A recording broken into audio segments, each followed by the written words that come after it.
ये आकाशवाणी है। कोविड-19 विशेष कार्यक्रम के अंतर्गत प्रस्तुत है कोरोना वायरस संक्रमण की वर्तमान स्थिति पर चर्चा, जिसे प्रस्तुत कर रहे हैं आकाशवाणी संवाददाता सिद्धार्थ सिंह। इस कार्यक्रम में आमंत्रित स्वास्थ्य विशेषज्ञ हैं दिल्ली के सफदरजंग अस्पताल की डॉक्टर रूपाली मलिक। नमस्कार श्रोताओं, स्वागत है आपका कोरोना जागरूकता श्रृंखला के एक और एपिसोड में, जिसमें हम बात करते हैं कोरोना और उसकी वैक्सीन से जुड़े विषयों पर।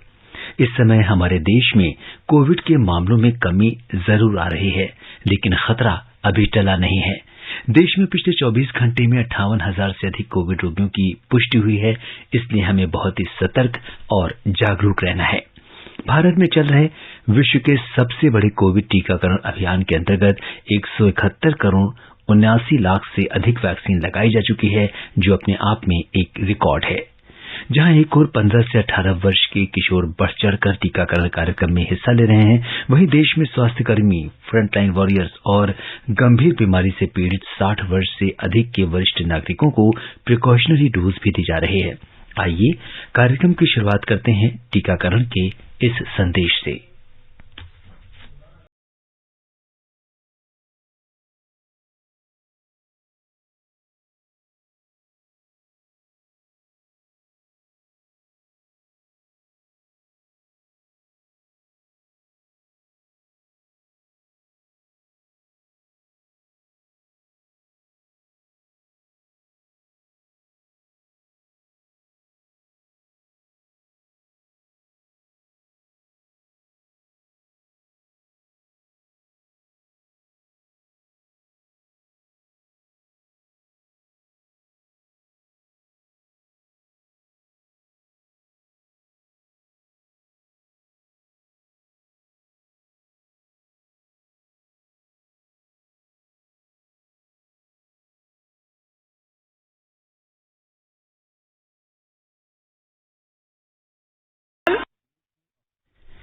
जी हाँ श्रोताओं, अगर अभी तक आपने कोविड वैक्सीन नहीं लगवाई है तो उसे जरूर लगवाएं। और श्रोताओं, कोरोना को लेकर आपके तमाम सवालों का जवाब देने के लिए हमारे आज की कोरोना जागरूकता श्रृंखला के इस एपिसोड में हमारे साथ जुड़ चुकी हैं वर्धमान महावीर मेडिकल कॉलेज और सफदरजंग अस्पताल नई दिल्ली में associate professor doctor Rupali Malik. Doctor Rupali, नमस्कार। कार्यक्रम में बहुत बहुत स्वागत है। धन्यवाद सिद्धार्थ जी, आमंत्रित करने के लिए। और श्रोताओं, आप कोरोना से संबंधित सवाल डॉक्टर रूपाली से हमारे स्टूडियो के नंबर 0112342164 यानी 01123421764 पर सवाल पूछ सकते हैं। आप हमारे ट्विटर हैंडल @AIR News पर #AskAIR पर अपने सवाल पोस्ट भी कर सकते हैं। डॉक्टर रूपाली, सबसे पहले बात करते हैं देश में कोरोना वायरस संक्रमण की ताजा स्थिति पर। अगर हम देखें तो आप देश की वर्तमान स्थिति को किस तरीके से देखते हैं? जी सिद्धार्थ जी, अगर वर्तमान स्थिति की बात की जाए तो हम लगातार जो कोविड के एक्टिव केसेस हैं उसके नंबर में गिरावट देख रहे हैं। बट फिर भी मैं कहूंगी कि अभी कुछ समय और के लिए थोड़ा संयम बनाए रखना है। मुझे याद है पिछले वर्ष भी इस समय जब हम फर्स्ट वेव को जब खत्म हुई थी होली से पहले, कुछ इसी तरह का एक वो था कि शायद अब कोरोना चला गया है, अब हमें कोरोना से नहीं जूझना होगा। पर उसके बाद हमने बहुत ही एक खतरनाक सेकेंड वेव का सामना किया है। तो हम उम्मीद करते हैं कि अब ऐसा नहीं होगा, बट फिर भी दावे के साथ ये कहना बहुत मुश्किल है। तो कुछ समय के लिए और थोड़ा संयम हमें अभी भी बनाना है, कोविड अप्रोप्रिएट बिहेवियर्स का पालन करते रहना है और वैक्सीनेशन को जल्द से जल्द ले लेना है। जी, और डॉक्टर रूपाली, ऐसा भी देखा जा रहा है कि जिन लोगों को दूसरी लहर में संक्रमण हुआ था उन्हें भी इस बार दोबारा से संक्रमण हुआ है, तो क्या लोगों के अंदर संभावना बनी होती है कि दोबारा संक्रमित होने की? जी बिल्कुल। देखिए, जैसा कि शुरू से हम ये बात डिस्कस करते आ रहे हैं जब से कोरोना का पैंडेमिक आया है कि जो वायरसेस है वो म्यूटेट करते रहते हैं। तो ऐसा नहीं है कि अगर आपको वायरस से एक बार इन्फेक्शन हो चुका है तो आपको किसी भी स्थिति में दोबारा इन्फेक्शन नहीं होगा या आप 100% लाइफ लॉन्ग उससे इम्यून हो गए हैं, ऐसा नहीं है। जैसे जैसे वायरस का स्वरूप बदलता है तो आप दोबारा भी इन्फेक्शन के लिए आप प्रोन हो जाते हैं, ससेप्टेबल हो जाते हैं। तो 100% गारंटी किसी चीज की नहीं है। जी। और डॉक्टर रूपाली, इस समय गंभीर बीमारियों से ग्रस्त जो 60 वर्ष के जो सीनियर सिटीजन्स हैं उनको भी प्रिकॉशनरी डोज लगाई जा रही है, तो क्या लोगों को डॉक्टर से कोई सर्टिफिकेट लेके जाना होगा हमारे सीनियर सिटीजन्स को, या वो प्रिस्क्रिप्शन लेकर जाएं, या किसी बीमारी से पीड़ित हैं तो इसका प्रूफ उन्हें कैसे देना होगा? जी बिल्कुल, देखिए इसके लिए कोई सर्टिफिकेट की जरूरत नहीं है, बट अगर आपके पास जो भी प्रिस्क्रिप्शन अवेलेबल हैं वो आप डॉक्टर को दिखाएंगे, और अगर वो जस्टिफाइड हैं तो उसके बिहाफ पर, और अगर आप 60 साल से उम्र में ज्यादा हैं तो आपको प्रिकॉशनरी डोज का फैसिलिटी मिल जाएगी। जी। और डॉक्टर रूपाली, हमारे पास स्टूडियो में बहुत सारे फोन आ रहे हैं और सबसे पहली कॉल ले लेते हैं ठाणे महाराष्ट्र से पराग जी की, और आइए जानते हैं वो क्या जानना चाहते हैं। हेलो हेलो पराग जी, नमस्कार, बहुत बहुत स्वागत है आपका कार्यक्रम में। Thank you. जी पराग जी, बताएं क्या जानना चाहते हैं आप? या doctor, good evening to the radio. I wanted to know, when the size of the virus is lesser than the pore size of the N95 mask, what is the guarantee of the virus not entering the mask and entering the nose, and why are everybody making this thing compulsory, and what is the science behind it? जी doctor Rupali, जी sir? बिल्कुल बिल्कुल, आपका सवाल बहुत अच्छा है। Doctor Rupali ये जानना चाहते हैं, अगर N95 मास्क, अगर हमारा वायरस इतना छोटा है कि वो N95 मास्क से भी जा सकता है अंदर, तो कैसे सुरक्षा करता है ये मास्क हमारी? जी बिल्कुल, देखिए जो ये वायरस के जो पार्टिकल्स हैं ये आपके इंडिविजुअल पार्टिकल्स ट्रैवल नहीं करते हैं। ये यूजुअली क्या होता है, आपके सिक्रीशंस के साथ मिलके ड्रॉपलेट्स की फॉर्म में आपके रेस्पिरेटरी ट्रैक्ट से या माउथ से बाहर आते हैं। तो ये जो मास्क है ना, ये कि जो बाहर से आने वाला वायरस है उसको अंदर कम आने देगी, रादर जो आपके माउथ और रेस्पिरेटरी ट्रैक्ट का जो वायरस है उसको बाहर जाने से रोकेगी।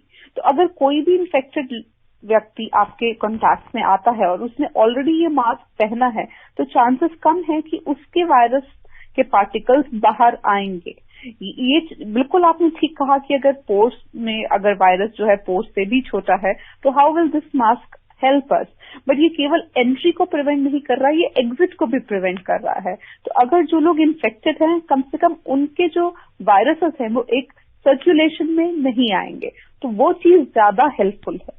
तो आपके खुद के मास्क लगाने के साथ साथ इन्फेक्टेड जो पर्सन आपके आसपास है उसने मास्क लगाया है कि नहीं, वो उससे भी ज्यादा जरूरी है। जी। और डॉक्टर रूपाली, मास्क की बात चल रही है तो आपसे ये जानना चाहेंगे कि इस समय बाजार में बहुत सारे मास्क उपलब्ध हैं और लोग डिजाइनर मास्क भी लगा रहे हैं, हर ड्रेसेस के साथ मास्क आ रहे हैं, तो कितने प्रभावी होते हैं ये, और हमें मास्क खरीदते समय किन बातों का ध्यान रखना चाहिए? जी बिल्कुल, देखिए सिद्धार्थ जी, आज की तारीख में जो कुछ समय पहले जैसे जब ओमिक्रॉन जैसे हाईली ट्रांसमिसिबल वेरिएंट्स जब आए हैं तो देखा गया है कि केवल N95 मास्क ही उसके ट्रांसमिशन में प्रोटेक्टिव हैं। जो आपके नॉर्मल क्लॉथ मास्क हैं या नॉर्मल सर्जिकल मास्क हैं सिंगल लेयर, वो भी उतना प्रोटेक्टिव नहीं है। इसलिए एडवाइस किया जा रहा था उस समय भी कि आप N95 ही पहने या फिर एक डबल लेयर सर्जिकल मास्क पहने। बट मैं एक चीज कहना चाहूंगी कि जो लोग सिम्टोमैटिक हैं, जिनको सिम्टम्स है, जिनको खांसी जुकाम बुखार ऐसा कोई सिम्टम है, वो लोग जरूर मास्क N95 या डबल लेयर पहने। जो बाकी लोग हैं जिनको सिम्टम्स नहीं है वो नॉर्मल मास्क भी पहनेंगे तो उन्हें कुछ प्रोटेक्शन मिलेगी। जरूरी नहीं है कि वो हर समय, अगर पॉसिबल नहीं है तो N95 ही पहने। या तो बहुत ज्यादा भीड़ भाड़ में या बहुत किसी क्लोज कॉन्टैक्ट में अगर आप आते हैं तो अलग बात है, अदरवाइज नॉर्मल उसको आप नॉर्मल मास्क भी पहन सकते हैं। जी। और बड़ौत उत्तर प्रदेश से हमारे जो रेगुलर कॉलर हैं महेश शर्मा जी, वो जुड़ गए हैं। महेश जी नमस्कार, बहुत बहुत स्वागत है आपका। नमस्कार जी, आपका प्रोग्राम बहुत ज्ञानवर्धक है जी, और सभी को बचाओ रखता है जी। बहुत बहुत धन्यवाद महेश शर्मा जी, और आप भी जो लोगों के बीच में इस कार्यक्रम से मिली जानकारी को पहुंचा रहे हैं, वो भी एक बड़ा ही इम्पोर्टेंट काम है, उसके लिए हम आपका शुक्रिया अदा करते हैं। बताइए क्या जानना चाहते हैं? मैं आज जानना चाह रहा जी, हमें इस कोरोना से कब तक निजात मिल सकती है? अगर हम पूरा ध्यान रखें, अपना आपकी बताई बातों का पूरा ध्यान रखेंगे, मास्क लगाएंगे और दूसरों को भी जो है प्रभावित करेंगे कि भाई वो भी अपना ध्यान रखें। जी बिल्कुल, ये आप करते रहिए महेश शर्मा जी। और रूपाली जी, अब ये जिसे कहते हैं $100 मिलियन क्वेश्चन है ये कि कब मास्क से मुक्ति मिलेगी?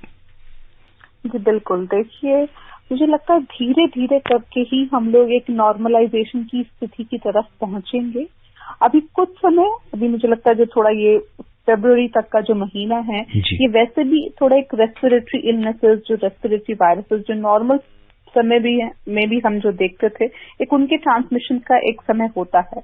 तो एक बार ये समय थोड़ा निकल जाएगा, उसके बाद हम उम्मीद करते हैं कि धीरे धीरे करके ये जो रिस्ट्रिक्शंस हैं थोड़ी फेज आउट होंगी। एग्जैक्टली ये कहना कि कब ये हो जाएगा, कब मुक्ति मिलेगी, बहुत मुश्किल है। बट अगर आप बहुत भीड़ भाड़ वाली जगह जाते हैं, वहां पे आप जरूर सावधानी रखें। अगर आप कहीं ऐसी जगह जाते हैं कि जहां आप इनफ डिस्टेंस पे बैठे हैं, किसी को कोई सिम्टम नहीं है, तो उस टाइम आप थोड़ा कंफर्टेबली बिना मास्क के भी आप रह सकते हैं।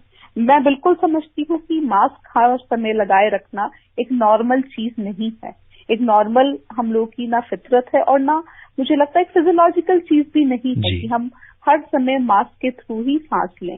तो इस चीज का, अब जैसे अगर कोई व्यक्ति अकेला बैठ के कार में जा रहा है तो जरूरी नहीं है कि वो मास्क लगा के ट्रैवल करे। अगर वो अपनी ही कार में अकेला ट्रैवल कर रहा है तो जरूरी नहीं है। तो अपने घर के लोग अगर साथ में ट्रैवल कर रहे हैं तो जरूरी नहीं है कि आप मास्क हमेशा ही लगा के रखें।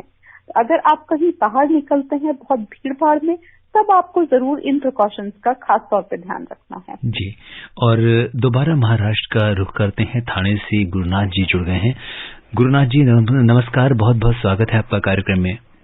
हाँ जी सर, नमस्कार जी। गुरुनाथ जी बताइए, क्या जानना चाहते हैं? सर मेरा क्वेश्चन है सर, हमारे देश में जो वैक्सीन, जो बाहर के देश को जो कंट्रीज की जो वैक्सीन है उनको अप्रूवल मिल चुका है सर, लेकिन उसका यूज होता है ऐसा कुछ दिखाई नहीं देता है सर। जैसे स्पुतनिक हो गया, मेडोना हो गया, फाइजर हो गया सर, ये डेवलप कंट्री में ये दो वैक्सीन ज्यादा यूज की गई है सर, क्या ये अपने वैक्सीन से ज्यादा इफेक्टिव है? Thank you sir.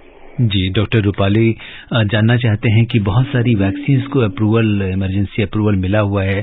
स्पुतनिक की बात कर रहे हैं, मॉडर्ना की बात कर रहे हैं, फाइजर की बात कर रहे हैं, तो क्या ये वैक्सीन्स तब अवेलेबल हैं या इनकी क्या ऐसा है कि इनकी जो इफिकेसी है, इफेक्टिविटी है, वो जो भारतीय वैक्सीन से उनसे ज्यादा है? जी देखिए, जैसे कि मैंने फाइजर, मॉडर्ना इत्यादि वैक्सीन की बात की है, तो ये इनकी एफिकेसी थोड़ा सा बेहतर है, बट ऐसा फर्क नहीं है कि वो कुछ ज्यादा बेहतर है और इंडियन वैक्सीन इफेक्टिव नहीं है, ऐसा बिल्कुल भी नहीं है। जो इंडियन वैक्सीन की जो एफिकेसी है, कोवैक्सीन की अगर बात की जाए, तो वो भी आपकी 70, 80, 90% तक है, और इन वैक्सीन की जो एफिकेसी है वो भी 80 to 90% ही है। तो कोई फर्क खास नहीं है इन वैक्सीन की एफिकेसी और कोवैक्सीन में है, और जो आपका साइड इफेक्ट प्रोफाइल है उसमें भी कोई ज्यादा फर्क नहीं है। सेफ्टी वाइज की अगर आप देखें तो इंडियन वैक्सीन भी काफी सेफ हैं और इफेक्टिव भी हैं। तो आप इस चीज को लेके आपको डाउट करने की जरूरत नहीं है कि कौन सी वैक्सीन दी जा रही है, क्योंकि बहुत शोध हो रहा है, बहुत काम हो रहा है। आज तक भी जो वैक्सीनेशन चल रहा है उसका बहुत इफेक्टिव एक रिकॉर्ड कीपिंग, उसका आगे जो भी डेटा उसका सब इकट्ठा होके अभी भी उस पर काम किया जा रहा है। तो आप इस बात से निश्चिंत रहें कि आपको कोई कम एफिकेसी वाली कोई वैक्सीन दी जा रही है, ऐसा नहीं है। जी बिल्कुल। और डॉक्टर रूपाली, 15 से 18 वर्ष के जो बच्चे हैं उनका टीकाकरण किया जा रहा है, तो आपके हॉस्पिटल में सफदरजंग में किस तरीके का माहौल है? क्योंकि जहां पर बच्चों की वैक्सीन लगाई जा रही है, अगर हम स्कूल को भी इस बार शामिल किया गया है, तो बच्चों के अंदर एक बहुत उत्साह रहता है वैक्सीनेशन को लेकर, और शायद जैसा बड़े सोचते हैं बच्चे उससे वैसा नहीं सोचते और काफी उत्साह से लगवाने जाते हैं, अपनी सेल्फी को मोबाइल में लगाते हैं और वैक्सीनेट होने के बाद काफी अच्छा महसूस करते हैं। वहां पर किस तरीके का माहौल है? बिल्कुल, देखिए आपने ठीक कहा कि जो वैक्सीन को लेके जो एक हेजिटेंसी है वो बच्चों में कम है आपके जो बड़े लोग हैं उनके मुकाबले। तो ये बिल्कुल है कि वो ज्यादा उत्साह से वैक्सीन को ले रहे हैं। अगर मैं बात करूं तो हमारे हॉस्पिटल में बहुत ज्यादा बच्चे वैक्सीन के लिए अभी ऐसा मैं नहीं कहूंगी आ रहे हैं, क्योंकि ज्यादातर जिस बच्चों को वैक्सीन लग रही है वो स्कूल्स में लग रही है जी। तो उनको हॉस्पिटल्स में आने की उस तरह से उतना जरूरत नहीं है, उनको स्कूल्स में ही ये वैक्सीन की सुविधा दी जा रही है। बट ये बहुत अच्छी बात है कि बच्चे बढ़ चढ़कर इसमें आगे आ रहे हैं, वैक्सीन लगवा रहे हैं और उत्सुकता से लगवा रहे हैं। जी, और दिल्ली से अनिल जी जुड़ गए हैं कार्यक्रम में। अनिल जी नमस्कार। हेलो अनिल जी। हाँ नमस्ते। नमस्ते सर जी, बहुत बहुत स्वागत है। डॉक्टर मैडम को भी नमस्ते। जी नमस्कार। हाँ, मेरे 2 सवाल है मैडम कि जैसे ये कोरोना के संबंध में कहा जा रहा है कि जो ओमिक्रॉन है ये ज्यादातर इनसिस्टमेटिक है। अगर इनसिस्टमेटिक है ये, तो हम अगर जैसे स्कूल में काम करते हैं तो कई बार वहाँ बच्चे आ जाते हैं जिनको जुकाम होता है या बुखार होता है, तो वो तो ठीक है, जब पता लगता है तब उनको वापस भेजा जा सकता है। लेकिन जब तक नहीं पता लगता तो उसको कैसे हम माने कि कोरोना के है और इनको भेज दिया जाए, या सामान्य है तो इनको क्लास करने दी जाए। दूसरा सवाल ये है कि अगर क्लास में जाते हैं तो क्या हमें वहाँ पे डबल मास्क लगाने चाहिए? यही है 2 सवाल। जी बिल्कुल। डॉक्टर रूपाली, आप खुद प्रोफेसर हैं, क्लासेस लेती हैं, इनका दूसरा सवाल पहले लेते हैं कि क्लासेस लेते समय, क्योंकि बहुत सारे स्कूल्स भी अब खुल गए हैं, तो टीचर्स के लिए किस तरह की प्रिकॉशन होनी चाहिए? जी बिल्कुल। देखिए, मैं कहूँगी अगर आपको सिम्टम्स नहीं है तो सिंगल मास्क भी काफी है, बट अगर किसी को किसी भी तरह के कोई भी सिम्टम्स हैं तो ये हमारी एक सोशल रिस्पॉन्सिबिलिटी है। देखिए, शुरू से हम कहते आए हैं जो कोरोना के अगेंस्ट ये जो लड़ाई है ये एक पीपल्स वॉर है, कम्युनिटी वॉर है। तो इसमें केवल ऐसा नहीं है कि सरकार की जिम्मेदारी है या डॉक्टर की जिम्मेदारी है, हम सबकी जिम्मेदारी है। तो ये हम सबको समझना है कि अगर हमें सिम्टम्स हैं तो हम कोशिश करेंगे घर से बाहर नहीं निकलेंगे, और उस समय अगर निकलना भी पड़ता है तो 2 या डबल मास्क या N95 जरूर लगाएंगे। तो ये बहुत जरूरी है। तो अगर आपको सिम्टम्स नहीं है तो आप सिंगल मास्क से भी काम कर सकते हैं। अब इन्होंने ये भी पूछा है कि एसिम्प्टोमेटिक क्लासेस में सोशल डिस्टेंसिंग का प्रयोग थोड़ा करने की अभी भी आवश्यकता है।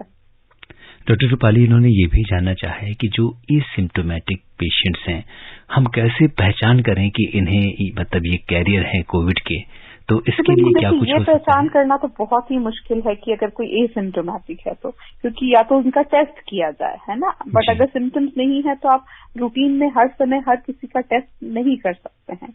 उतना हमारे पास ना रिसोर्सेज हैं और ना ही उस चीज की जरूरत है। तो इसमें सबसे इम्पोर्टेंट यही है कि रूटीन में भी आप जितना हो सके, सब लोग एक सिंगल लेयर मास्क तो सबने लगाया है, और सिम्टम्स अगर हैं तो डेफिनेटली आपको एक्स्ट्रा ध्यान रखना है। आई थिंक इससे ज्यादा फॉलो करना एक प्रैक्टिकल लाइफ में पॉसिबल नहीं है। तो हमें अब चीजों को थोड़ा सिंप्लीफाई करना चाहिए। तो जो प्रिकॉशंस हैं हम ऐसे फॉलो करें कि जो हम एक्चुअली फॉलो कर पाए, ना कि हम बस कोशिश करते रहें और फॉलो ना कर पाए, या उस चीज की चिंता में लगे रहें कि ऐसा होगा तो क्या होगा। वो चीज आपके हाथ में नहीं है। अगर आप किसी एसिम्प्टोमेटिक उसके कॉन्टैक्ट में आते हैं, नहीं पता चल पाता, तो आप कुछ नहीं कर सकते। इसलिए बेस्ट है कि हर समय आपको अगर किसी बाहर के व्यक्ति के कॉन्टैक्ट में आना है तो सोशल डिस्टेंस और एक मिनिमम सिंगल लेयर मास्क आप पहने हुए हों। जी बिल्कुल, तभी हम बचाव कर सकते हैं। और जो श्रोता हमसे अभी भी जुड़े हैं उन्हें बता दें कि कोरोना जागरूकता श्रृंखला के आज के इस कार्यक्रम में हिस्सा ले रही हैं वर्धमान महावीर मेडिकल कॉलेज और सफदरजंग अस्पताल नई दिल्ली में associate professor doctor Rupali Malik. आप हमारे स्टूडियो के नंबर 011234216764 पर कोरोना से जुड़े सवाल पूछ सकते हैं। और हमारे अगले कॉलर हैं यामीन भाई रेडियो वाला, लोनी गाजियाबाद से। हेलो यामीन भाई, नमस्कार जी। बहुत बहुत नमस्कार यामीन भाई। नमस्कार जी। सर मैं ये जानना चाह रहा था, बच्चों को 15 से 18 साल तक का जो टीका लग रहा है जी, ये इसके बीच में कितना टाइम, एक तो ये बताएं, और एक बच्चे कितने घंटे तक मास्क को लगा के रखें? जी, तो 15 से 18 साल के बच्चों की बात हो रही थी। रूपाली जी, कितनी देर कितना गैप होना चाहिए और कौन सी वैक्सीन लग रही है, ये जानना चाहते हैं। जी देखिए, अभी 15 से 18 वर्ष के जो बच्चे हैं उनके लिए हमारे देश में अभी कोवैक्सीन की ही सुविधा उपलब्ध है। कोवैक्सीन अप्रूव्ड है उनके लिए। बाकी विदेशों में फाइजर वैक्सीन भी अवेलेबल है। तो बाकी अगर गैप की बात की जाए तो वही 4 to 6 वीक्स का ही आइडियल गैप है, 4 वीक्स का ही है बल्कि गाइडलाइंस में तो उतना ही गैप है अभी भी। और प्रिकॉशन की जो बात की है, मास्क कब तक लगा के रखना है, तो अगर आप घर से बाहर हैं और बाकी बच्चों के साथ कॉन्टैक्ट में है, उस समय आप कोशिश करें कि अगर मास्क कम से कम सिंगल लेयर आप लगा के रखें, क्योंकि नहीं पता कि कौन एसिम्प्टोमेटिक कैरियर है, कौन सिम्प्टोमेटिक कैरियर है। तो अगर एक मास्क जरूर लगा के रखें, अगर किसी को सिम्टम है तो 2 मास्क जरूर लगा के रखें और कोशिश करें कि आप बाकी बच्चों से उस समय ना मिलें। जी। और डॉक्टर रूपाली, आपका मेडिसिन के क्षेत्र में लंबा अनुभव रहा है। हमारे देश में मधुमेह या डायबिटीज की अगर बात करें तो मरीजों की संख्या बहुत ज्यादा है। भारत के 77 मिलियन यानी 7 करोड़ से ज्यादा मरीज भारत में हैं। चीन के बाद विश्व में भारत दूसरे स्थान पर है, जहां पे 11 करोड़ 60 लाख से ज्यादा मरीज हैं। इसके क्या सिम्टम्स हो सकते हैं? किसी को कब समझ में आता है कि वो इस बीमारी का शिकार हो रहा है और उसे टेस्ट कराना चाहिए? क्या सिम्टम्स इनिशियल होते हैं? जी बिल्कुल, देखिए इंडिया एक वर्ल्ड डायबिटीज कैपिटल यानी कि सबसे बड़ा देश जिसमें सबसे बड़ी संख्या है डायबिटिक पेशेंट्स की, ऐसा कहा जाता था। इस समय फिलहाल चाइना थोड़ा सा आगे है, बट हम उस रेस में कहीं आगे हैं चाइना से भी। तो मैं आपको यही कहना चाहूंगी, देखिए जो डायबिटीज की अगर हम बात करें, 2 तरह की डायबिटीज होती है, तो टाइप 1 डायबिटीज या टाइप 2। टाइप 1 यूजुअली बच्चों में देखी जाती है, जिसमें कि आप जन्मजात से ही उनके पेनक्रियाज में दिक्कत होती है, और पेनक्रिया वो ऑर्गन है जिससे कि इंसुलिन बनता है। तो या तो कुछ इन्फेक्शन के कारण या कुछ इम्यून डिजीजेस के कारण या बहुत से अन्य कारणों की वजह से कुछ लोगों में वो पेनक्रियाज डेवलप नहीं हो पाते हैं। तो उस वजह से समय के साथ साथ उनके अंदर जो है इंसुलिन बनना खत्म हो जाता है, धीरे धीरे वो सारे पेनक्रियाज डिस्ट्रॉय हो जाते हैं और उसके बाद वो इंसुलिन डिपेंडेंट हो जाते हैं। तो टाइप 1 डायबिटीज में ज्यादातर मरीजों को इंसुलिन की जरूरत पड़ती है और ज्यादातर वो यंग बच्चों में देखी जाती है।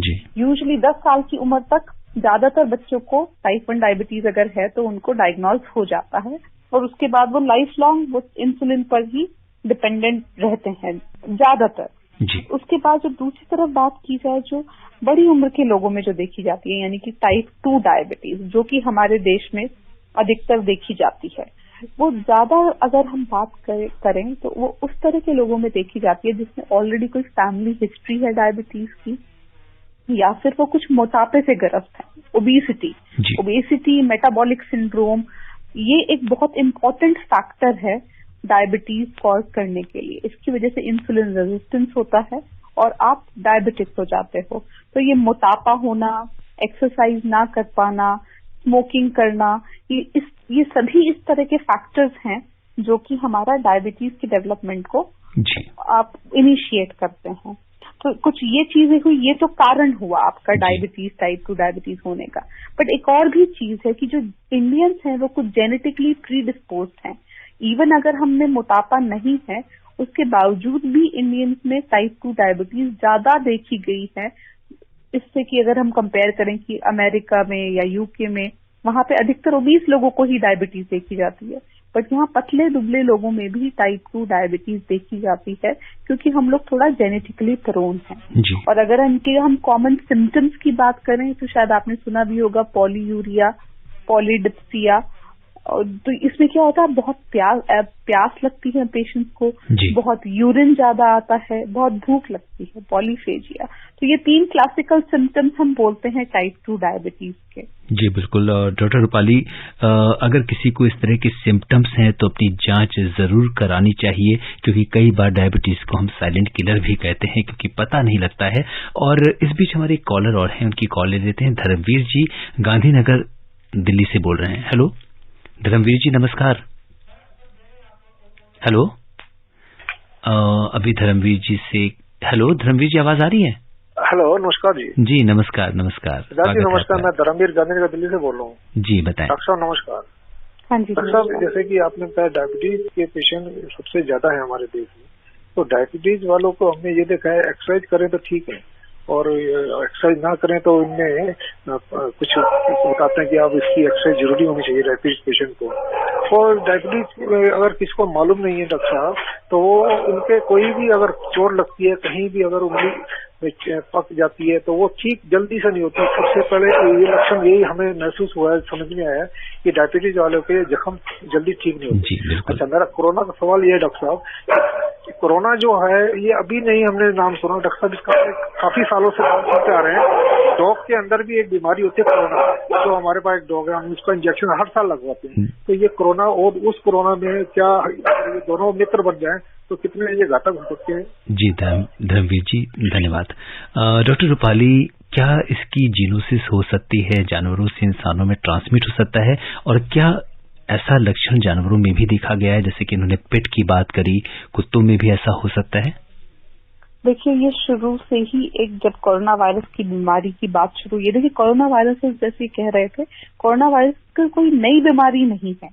1960 से कोरोना वायरसेस की जो बीमारी है होती आई है, बट वो अधिकतर जो है जानवरों में होते हैं। और कौन से जानवरों में होते हैं? बैट्स में, जो कि जंगली जो बैट, चमगादड़ तरह के जो जानवर होते हैं यूजली उसमें देखे जाते हैं। और इसका जो ओरिजिन हुआ था, ये जो बैट्स से जो ह्यूमंस में ट्रांसमिशन हुआ, ये वुहान में देखा गया था। जो चाइना में वुहान जो जगह जो थी, वहां पे कुछ मार्केट्स थे जहाँ पे कि आपके वाइल्ड एनिमल्स को बेचा जाता था। वहां पे देखा गया था कि शायद वहां पे ये एनिमल्स से ह्यूमन में इसका ट्रांसमिशन हुआ। इनको जूनोटिक डिजीजेस बोलते हैं। तो पहले ये आदमी जानवरों से आदमी में आया, उसके बाद ये आदमी से आदमी में ट्रांसमिट हो रहा है। तो आज की जो स्टेज है उसमें हम एनिमल टू ह्यूमन ट्रांसमिशन के लिए कंसर्न्ड नहीं है। अभी जो ट्रांसमिशन हम कंसर्न्ड है that is human to human. जो एनिमल टू ह्यूमन होना था वो पेंडेमिक की शुरुआत में हो चुका है।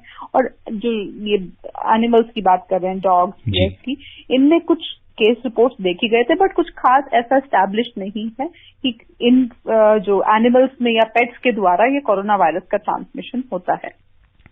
जी, और जैसे कि अगर हम दूसरी वेव की बात करें तो इस बार बहुत सारे ऐसे लोग भी थे जिनके अंदर डायबिटीज की हम बात कर रहे थे कि वो बीमारी नहीं थी, लेकिन ड्यूरिंग देयर ट्रीटमेंट या जब उनको सेकेंड वेव में कोविड हुआ तो कुछ वो प्रोन हो गए डायबिटीज के लिए और उनको शुगर जो है सामने आया। तो इस तरह के केसेस कैसे आए? बिल्कुल, देखिए उस समय एक बहुत बड़ा कारण था कि बहुत से मरीजों ने बिना डॉक्टर की सलाह के स्टीरॉयड जैसी दवाइयां ली और कुछ लोगों को डॉक्टरी सलाह पर दी गई। तो स्टीरॉयड खुद में एक कारण है आपकी शुगर बढ़ाने का। और एक और चीज होती है, जब आप स्ट्रेस में होते हैं तो बॉडी में स्ट्रेस हार्मोन्स रिलीज होते हैं जो कि खुद शुगर लेवल्स बढ़ा देते हैं। तो वो एक अक्यूट हाइपरग्लाइसीमिया की स्टेज है और वो जो है जैसे जैसे आपका इन्फेक्शन सटी होगा, दवाइयां बंद होंगी, वो कुछ समय बाद वो चीज आपकी नॉर्मल हो जाती है। बट अगर आप जेनेटिकली प्रीडिस्पोज्ड हैं तो हो सकता है वो जो चीज है वो नॉर्मल ना हो पाए और वो आगे आपकी ओवर्ट डायबिटीज में आगे मैनिफेस्ट कर जी बिल्कुल। और हिसार का रुख करते हैं, राजेंद्र जी जुड़ गए हैं। हेलो सिद्धार्थ जी, नमस्कार। जी बहुत बहुत नमस्कार। जल्दी से अपना सवाल पूछिए। सिद्धार्थ जी, ये जानना था डॉक्टर साहब से, जैसे ये शुगर की इसकी बीमारी बता रहे थे, जैसे किसी के घर में पहले से हो तो किस उम्र में जांच करवानी चाहिए, ये जानना था। जी डॉक्टर रूपाली, किस उम्र में, अगर घर में ऑलरेडी आपकी फैमिली हिस्ट्री है तो वो कौन सी उम्र है जब आपको सचेत हो जाना चाहिए कि आप भी उस डोमेन में आ सकते हैं? जी बिल्कुल, देखिए अगर स्ट्रॉन्ग फैमिली हिस्ट्री है तो आपको कम उम्र से यानी कि 40-45 की उम्र से ही अपने रेगुलर टेस्ट इत्यादि कराते रहना चाहिए। अगर आपकी फैमिली हिस्ट्री नहीं है और आप वेट में फिट हैं तो आप कम से कम 50-55 तक की उम्र तक वेट कर सकते हैं। बट अगर फैमिली हिस्ट्री है तो आप 40 की उम्र से ही आप कोशिश करें कि आप रेगुलर अपने टेस्ट कराते रहें। और अब समय इजाजत नहीं दे रहा कि हम इस चर्चा को आगे बढ़ाएं। डॉक्टर रूपाली, आप कोविड-19 के इस विशेष कार्यक्रम से जुड़ी, आपने हमसे चर्चा की, श्रोताओं के प्रश्नों का उत्तर दिया। आपका बहुत बहुत धन्यवाद और आभार। Thank you so much Siddharth ji, thank you. श्रोताओं, चलते चलते आपसे यही कहेंगे कि डॉक्टर रूपाली ने आपको कोरोना से बचने और आपके स्वास्थ्य को लेकर जो भी सावधानियां बताई हैं, आप उनका पालन कीजिए। आप स्वस्थ और खुशहाल रहें और अपना बहुत बहुत सारा ख्याल रखें। इसी कामना के साथ दीजिए मुझे अनुमति। नमस्कार। कोविड-19 विशेष कार्यक्रम के अंतर्गत अभी आप सुन रहे थे कोरोना वायरस संक्रमण की वर्तमान स्थिति पर चर्चा, जिसे प्रस्तुत कर रहे थे आकाशवाणी संवाददाता सिद्धार्थ सिंह। इस कार्यक्रम में आमंत्रित स्वास्थ्य विशेषज्ञ थीं दिल्ली के सफदरजंग अस्पताल की डॉक्टर रूपाली मलिक। ये कार्यक्रम आकाशवाणी के समाचार सेवा प्रभाग द्वारा प्रस्तुत किया गया। इसे आप हमारे mobile app news on AIR और YouTube channel news on AIR official पर भी सुन सकते हैं। इस कार्यक्रम के संबंध में अपनी प्रतिक्रिया आप हमें ईमेल कर सकते हैं airnsdtalks@gmail.com पर। कार्यक्रम को फिर से सुनने के लिए लॉग ऑन करें हमारी वेबसाइट newsonair.nic.in।